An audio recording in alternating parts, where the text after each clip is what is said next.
Lincoln, and with me here today I also have Baby Hutter in my belly, and Baby Hutter will also play a band instrument one day too.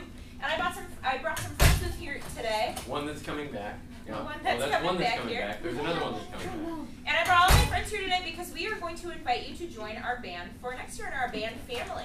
We're going to talk about all the 4 different instrument groups, which we'll get to here in a second. But before we all introduce ourselves, we're going to play a little bit for you. Yeah, totally.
Same schools, and I brought my daughter Violet Bachman, who's a 6th grader and playing trombone. She had the day off of school today, so I was like, hey, come and let's play some instruments with us. So she's here to help out too.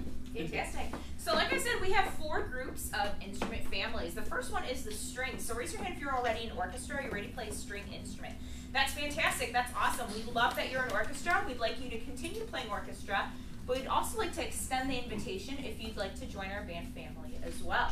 And we're going to go ahead and we're going to move on to a different part of the family. Anybody know what family that is with the instruments that we're holding up? Yeah. Woodwind? Not the woodwind family. We do need to use wind and air. Anybody else? That's coming later. Anybody else? Call this the brass family. Okay, and we're going to kick it off with Mr. Teeter and the trombone. You got it. Awesome. So this is the trombone.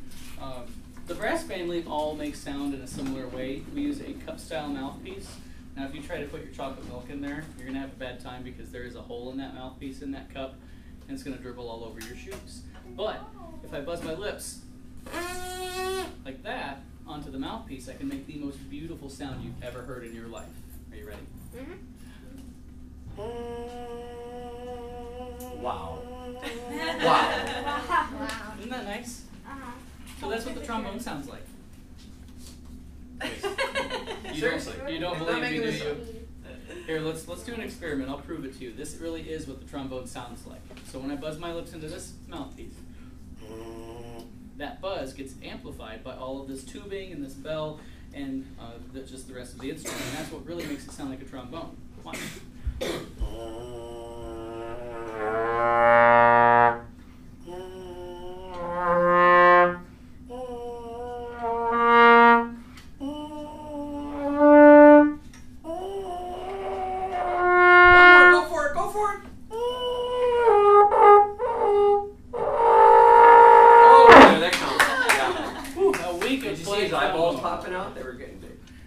Trombone will make you a little bit tired, but that's okay. When I change the buzz of my lips, did you hear how the sound changes high and low? Yeah. And that's without moving anything or pushing any buttons. But the trombone's neat because there's a slide that moves. Sorry. He didn't even flinch. That guy didn't even flinch there. The slide moves and makes the instrument longer. The trombone is the tallest and the longest brass instrument there is, and that slide adjusts the size of the instrument. Now, when the instrument gets bigger, do you think the sound goes higher or lower? Lower. Who says higher? Who says lower? And who's not sure? Yeah, me either. And I play the trombone. So let's find out together. When the instrument gets bigger, does the sound go up or down?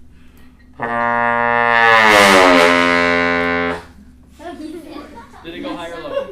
Lower. It went lower, right? The bigger the instrument, the lower the sound. So I bet the opposite is true, where the smaller the instrument, the higher the sound.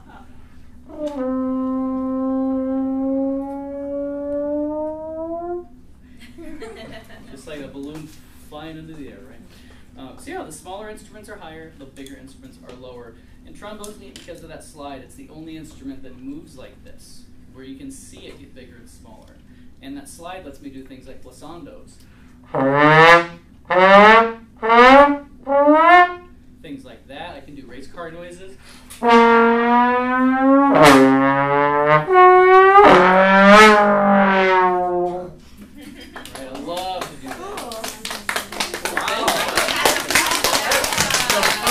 You've got an applause on the race car now. I appreciate that. Or if you got a friend that tells bad jokes. My dad. Your dad Your tells dad bad jokes? and me. She feels the same way. You can do the sad trombone sound. So Mrs. Hutter, can you tell us a bad joke? Oh yeah. I mean a good joke. What is Beethoven's favorite fruit? Banana.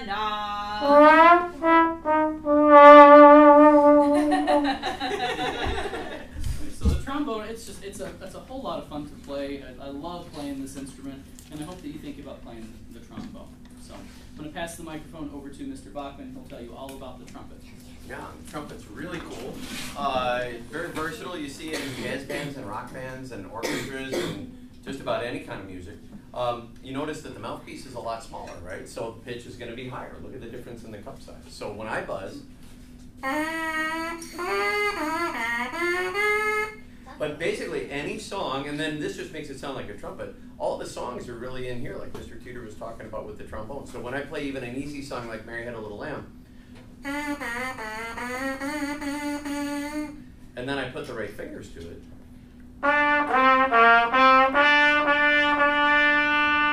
that's what makes the trumpet sound like a trumpet. Now, did you see the trumpet get longer? Like the trombone? Did you see it get longer?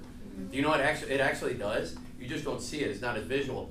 The lower pitch is because the air has to travel farther. So yay science, right? There we go. So when I push this valve down, I have 3 valves, and I have 7 different combinations of fingers that I can use. So when I push this one down, the air takes a tiny little detour, and that little detour makes the pitch drop just a little bit. So same thing, when I press all of them down, the air has to travel the farthest. So watch what happens when I play my 7 combinations at the same time that Mr. Teeter does his 7 positions on the trombone.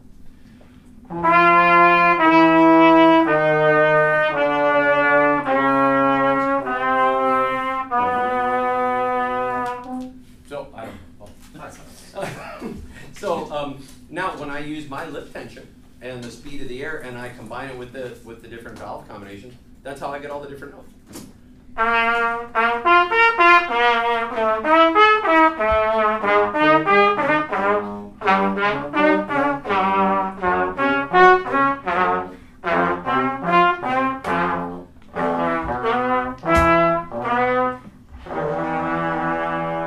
that low, oh wow, thank you. I'll take any kind of cheap applause.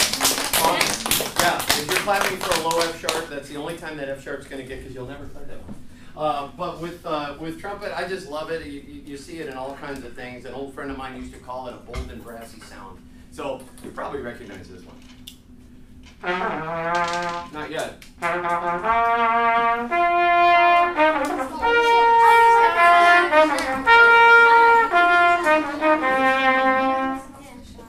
What's that from? Star Wars. Indiana Jones, right? Oh, Star Wars. Yeah. So you totally recognizable on the trumpet sound. So let's move to a lower instrument now. That's even cooler.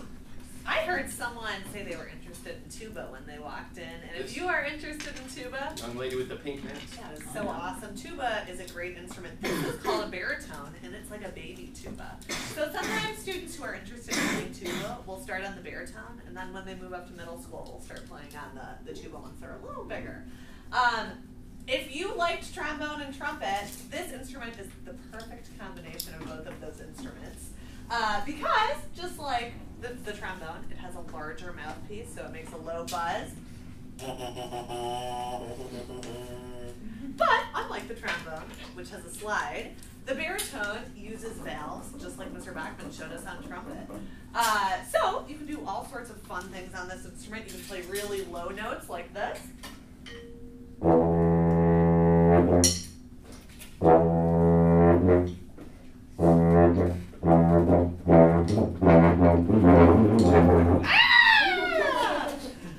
You can also play fun songs like this one.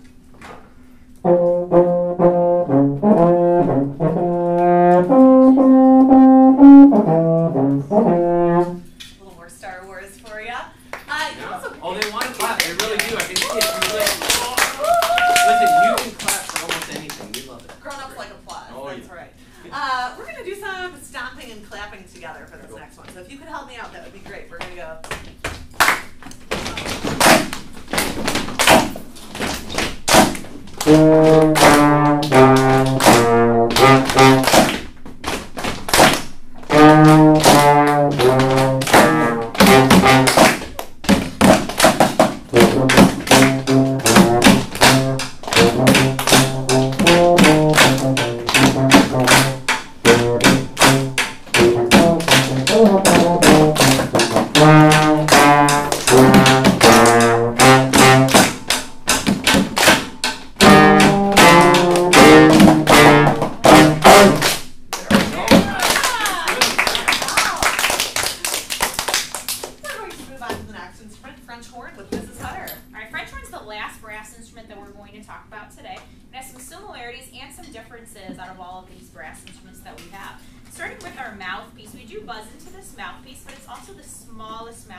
Nice and steady so I can balance it.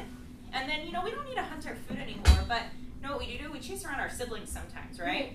So when we chase around our siblings, sometimes we feel very heroic once we catch them. And maybe you recognize this one from Marvel.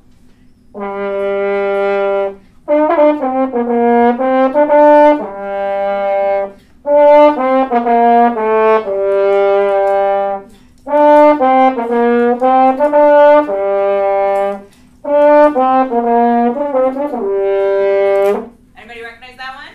Kind of. Yeah. Kind of? Oh, thank you. I've heard of it. I'm not too familiar with it, though. Yeah, that one's just the Avengers theme song. Yes, you may have heard it from Marvel and from maybe Endgame if you heard that song before. Yes. Okay, not only might we sometimes catch our siblings, but sometimes we might be searching and catching for some buried treasure. Everybody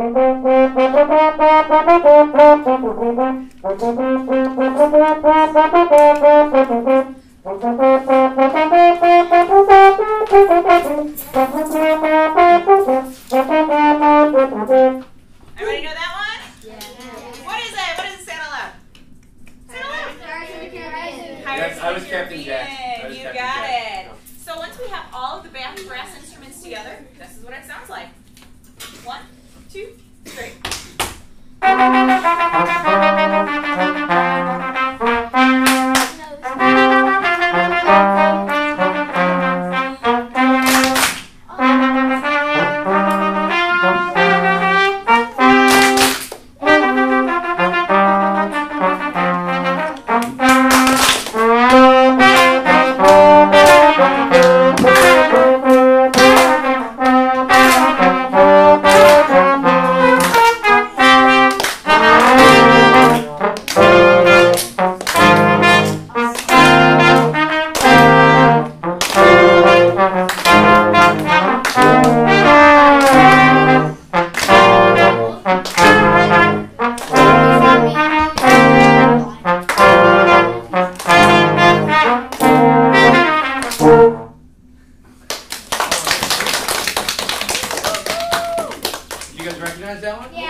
Yes, very nice. All right, we're going to move on to the percussion family.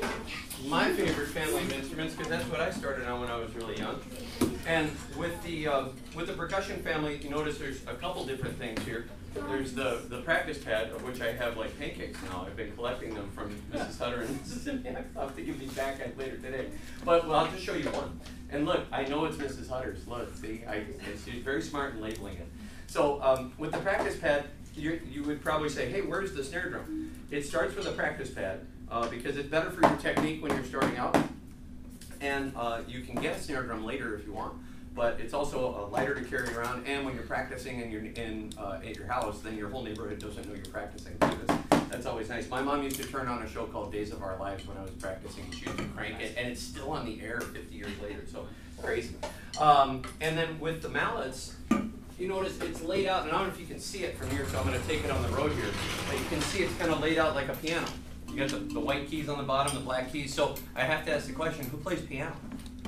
All right, so all of these things that you see here, it's called beginning band for a reason. You don't have to have any prior musical experience except for percussion because you're starting with 2 instruments right off the bat. You're starting with the mallets here, the keyboard, and we have this here at Washington. This is the Washington xylophone, but you would be able to rent one and keep one at home if you're interested in percussion, okay? So we'll show you just a little bit about that. As far as like playing songs and all that kind of stuff, everything's the same except instead of using your fingers to play, use the mallet as a go-between. And then you can play, everything else is the same. You're playing your C major scale, or chords or patterns,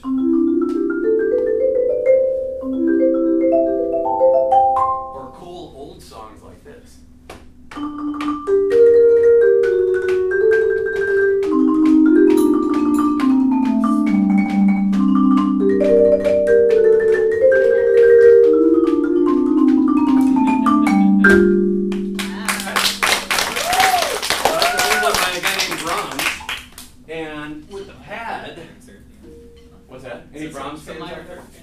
Yeah, sure.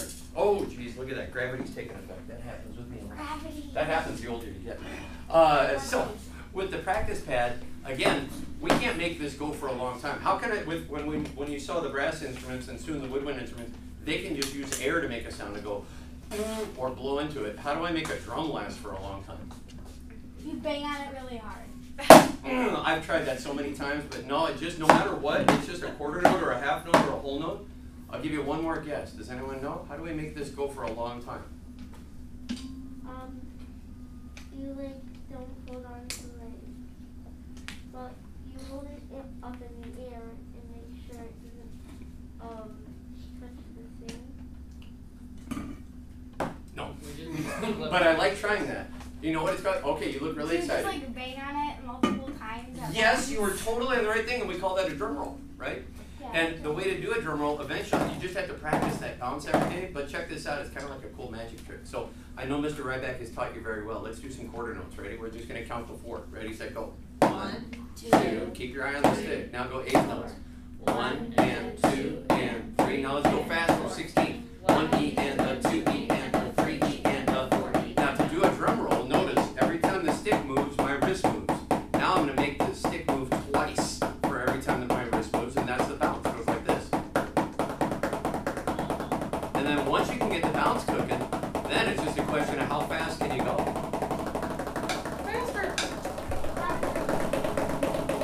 So no matter what, that's about as fast as I can go, and I feel bad because I'm just like getting Mrs. Hutter's name over and over and over again. And the paint is coming off. No, as I slow it up, and I was, believe it or not, I was 7 years old when I started learning how to do a drum roll, and my teacher taught me the story about the little engine that could.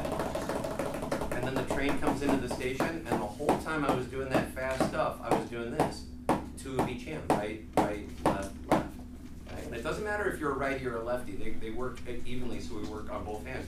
But we work on this, believe it or not, in 5th grade. And all of our 5th graders right now can kind of do a roll. And it's just something you work on for, I still practice my roll. I love to do it. So that's percussion. Does that look like fun? Yeah. It's super fun. All right, let's do another song, Mr. Cheater. They don't want to hear me talk.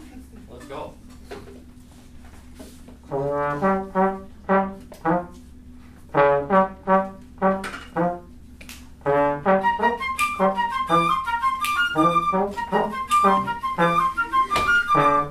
if you know this, you gotta sing along.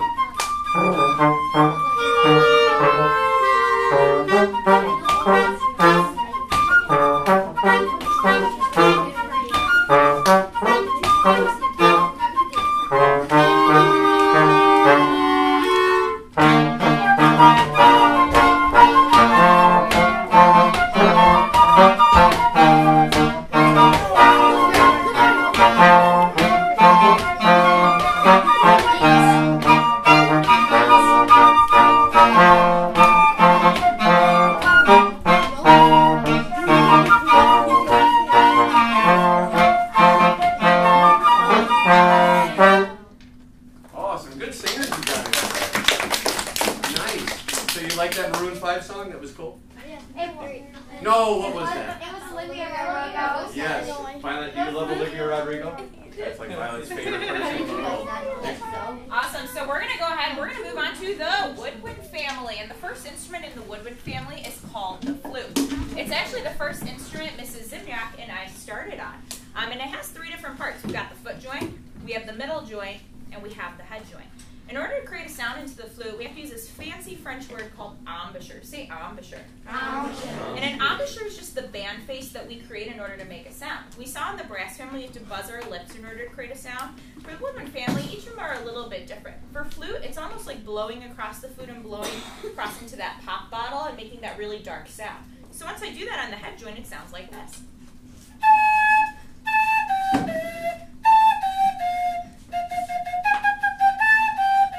Anybody know that one? Hot cross buns, easy peasy, lemon squeezy, right? First song I learned on the cello. Oh, first song you learned on the cello? Excellent. So once I put the head joint onto the whole body of the flute, I use my fingers to press down the keys on the flute. The more keys I press down, the lower the sound. You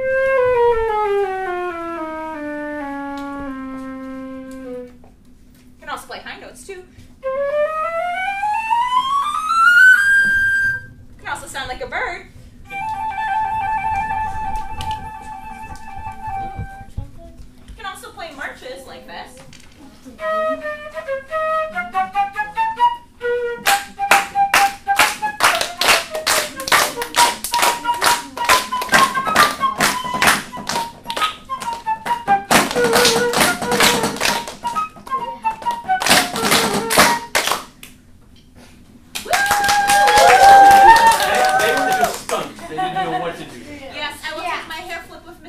Ready? Here we go. And then applause, 3, 2, 1.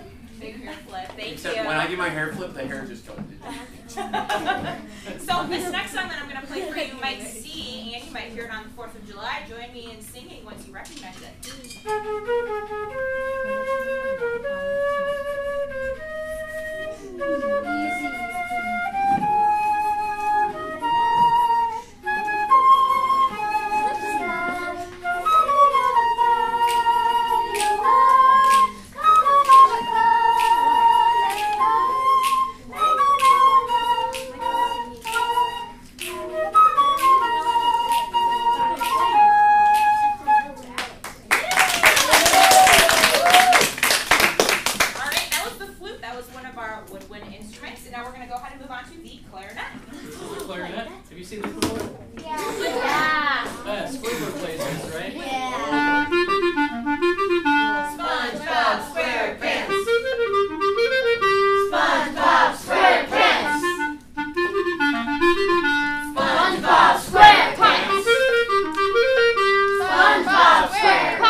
Called a reed.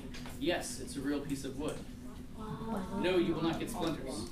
But it's a real piece of wood, and when you blow through the instrument, that reed vibrates back and forth. And that's how we create our sound. So every instrument has made vibration in a different way, and that vibration is sound. My stepmom actually has a clarinet. Awesome. Does she still play it? I think every once in a while.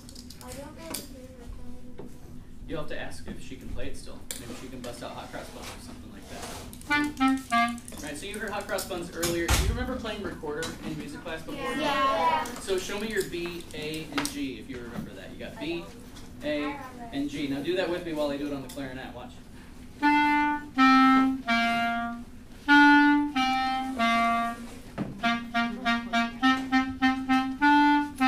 So if you can play recorder, you can actually play the clarinet too, or the flute, or the saxophone. All the woodwinds sort of work in the same way.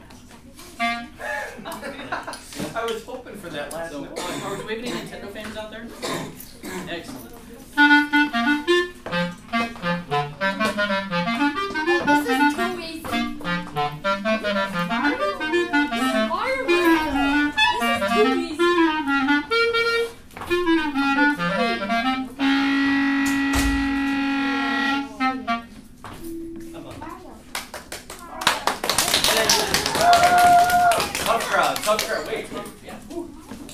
got to get to the finish line again.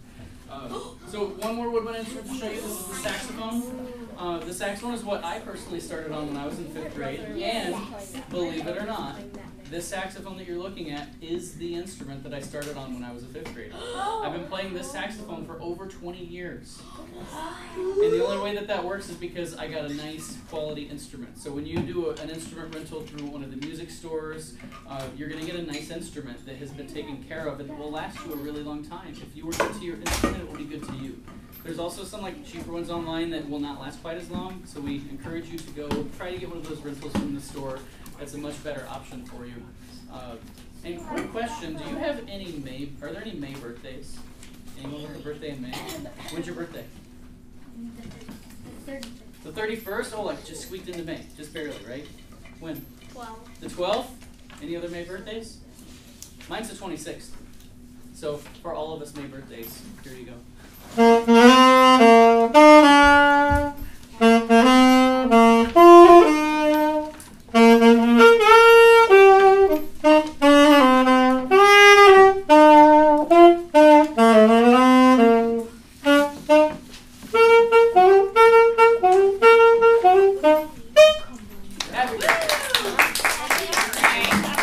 So before we play our last piece for you all and end our presentation, you have just been passed around with a packet, this pink packet over here, and there's a lot of parent stuff in it. If you forgot some of the instruments, they're in the back as well. Something really important from this packet is on Tuesday at Emerson from 4 to 7, you get the opportunity to try these instruments.